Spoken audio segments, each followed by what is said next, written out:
Good evening. Andy and Nicola Morris, Eatons Farm, Worcester. Eatons Farm is a 70-acre organic beef farm with 30 Aberdeen Angus Cross Friesian single suckler cows, selling stores at 9 to 10 months of age at an average of 380 kilos. The cows calve inside January to February, and we've been organic since 2009, regenerative grazing from 2019, PFLA certified autumn 2020, and this is our second year of making Bokashi. Why Bokashi? Problems with aerobic composting. One, space. This was due to the fact that we were composting and we had to keep moving them up with the loader, and obviously if you've got it in a line you've got to put that line somewhere else, and eventually you run out of room. And the other thing was the amount of time that we seemed to be spending doing the composting, and obviously in 2018 we had a problem in the pasture with contamination due to the fact that it still wasn't composted enough, and it ended up coming back through in the silage. Not maximising a resource. When I used to go out in the morning, on a cold morning, you could see the heat coming off the clamp, off the piles of composting muck, and it just appeared to me that we were wasting a lot of energy and nutrients. Hence the Bokashi. And in 2018, after we'd had the problem with the pasture contamination, I was also becoming quite concerned with emissions and looking at things like carbon footprint. So I did quite a lot of research on the internet, and Bokashi was the thing that kept coming up. We watched a few YouTube clips of people making Bokashi in Australia and New Zealand, and we thought, why not give it a go? Making Bokashi.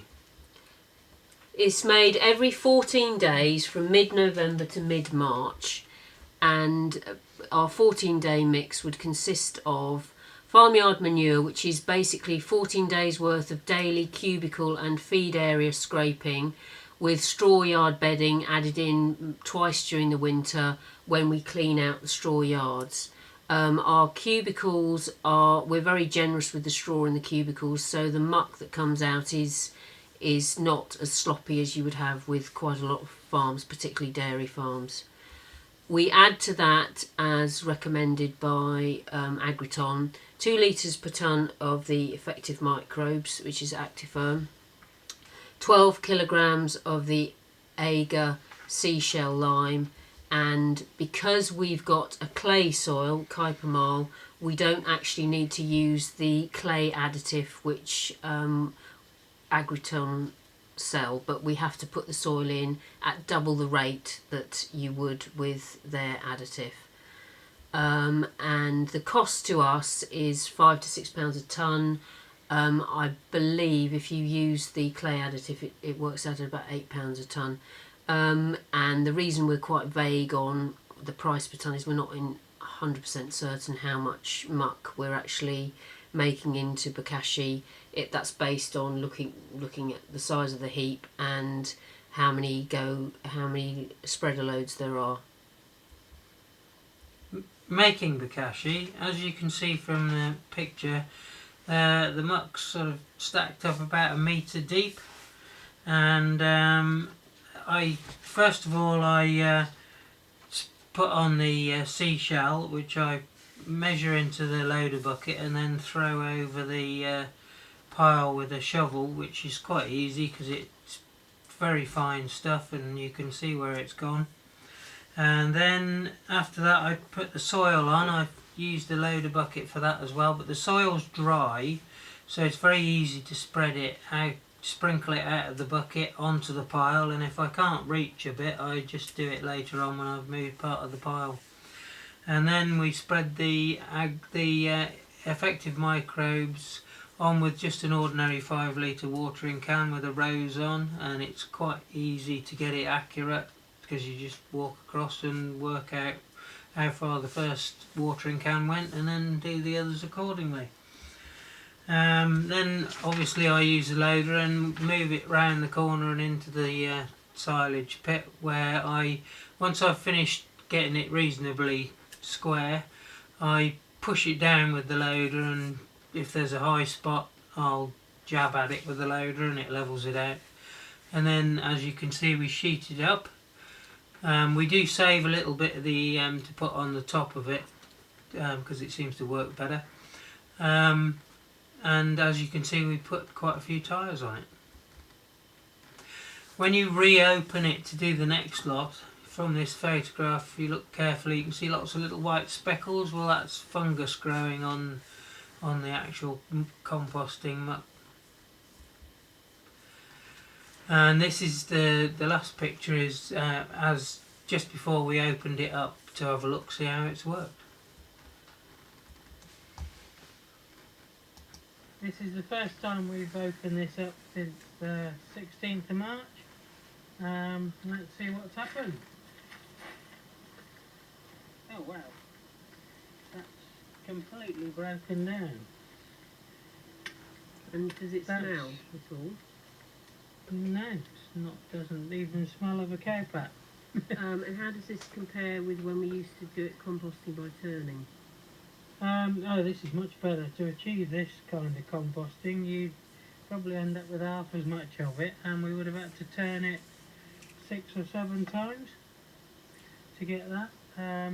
There's a little bit here, but that's probably because it's so dry, but it still falls apart. Even see, that's actually a bramble, and that breaks up. Look at it.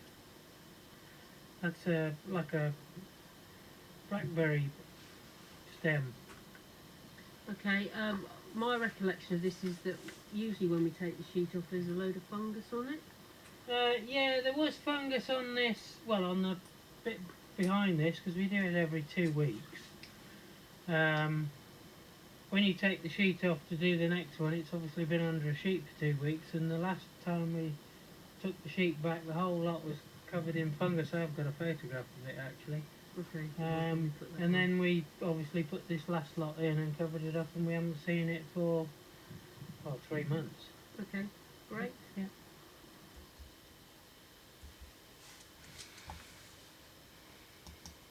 Just to demonstrate how the lignine's broken down in the straw, this little patch here has obviously has not been anaerobic, and it hasn't broken down at all because you can stand on it, whereas this here, which is just completely got no structure whatsoever, so which indicates that all the lignine's broken down.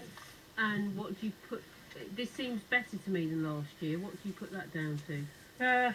We made a much better job of sealing it, and we did it strictly to the 2-week time scale which we were told to do it to. So therefore the aerobic breakdown of the straw didn't happen, or the aerobic bacteria didn't get a chance to establish before we put the effective microbes in it. And what about when we were sheeting it up? And when we sheeted it up, we made a much better job of sealing it. And because I made quite a lot of effort to make it as flat as possible, so that the sheet didn't have any gaps, air spaces underneath it. And we have used more tyres this time, which obviously takes a bit longer. And I think we put some effective microbes on the top. Oh, and we saved part of a watering can full of the microbes to just pour on the top, which I think helps. Basically, I think it helps use up the oxygen quicker at the top. Okay. Benefits to us. Spreading. Yeah, when we're spreading now, it's much more of a pleasurable experience, because the muck is much more decomposed. It comes out of because we use a rotor spreader, and I have nightmares about not being able to empty a rotor spreader, but it's a pleasure now because you have to actually slow it down to stop it coming out too quick. Maximising the nutritional value of farmyard manure and minimising losses. Yeah, that was one of the things that I noticed and that really drew us towards Bokashi. I think we read a leaflet quite early on about how much you actually retain, and we've certainly noticed that the clamp doesn't drop like it used to when we were composting, aerobically composting.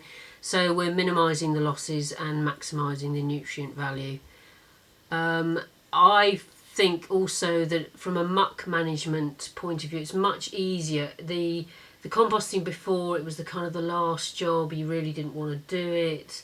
Whereas this, we have a strict 14-day cycle.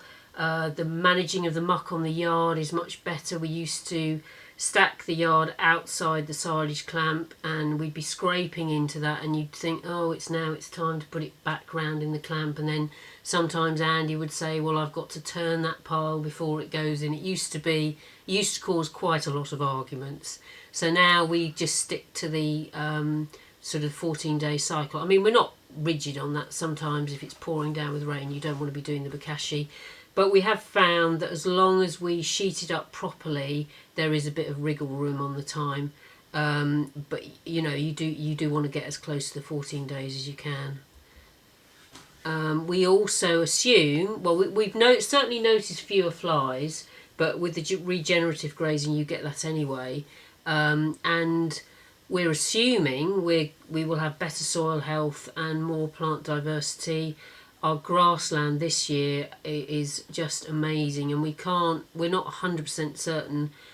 Bokashi is part of the puzzle. The regenerative grazing is a big thing for us as well, and the Bokashi definitely fits in well with that.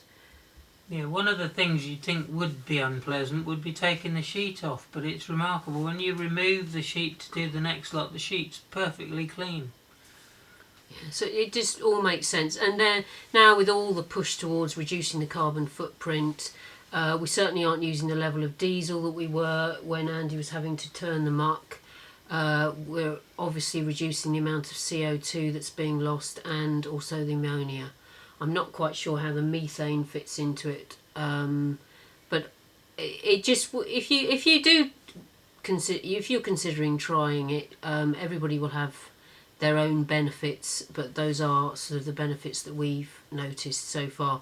We did do some soil sampling before we did the Bokashi last year.